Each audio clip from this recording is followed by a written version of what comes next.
Hey Frank, good afternoon. And let's just say right now we are dealing with what can only be called a gut-wrenching situation. Now, we were at the mobile park just a little bit earlier and you could smell the smoke, you could smell the gasoline, you could see the smoke coming out. Now, we were asked to vacate for our safety, also so first responders can get in, and also to give some space to family members and some privacy. And what we're being told, this is an extremely tight-knit community. A lot of people were coming out during the day, they were giving each other hugs, and we also talked to some people who were there watching and witnessing the aftermath of that devastating crash for the very first time. Now, we had our very own Sky 10 to be able to provide an aerial view of the entire scene in the daylight. We spoke with one neighbor, Wayne, who asked not to appear on camera, but tells us he was very close friends with two of the victims. He said he was out playing golf with them, went out to lunch, and then came back to their place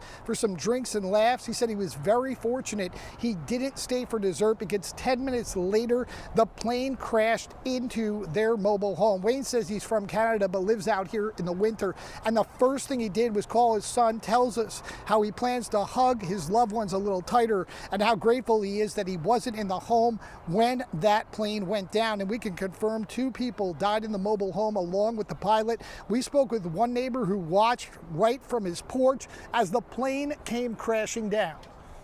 We were on the front porch last night, the wife and I, and our dog, and we seen a plane come over top of our house, and the motor was popping and watched it come down, and it made one last big pop, and then it crashed and exploded. And we seen the flames going up and all that.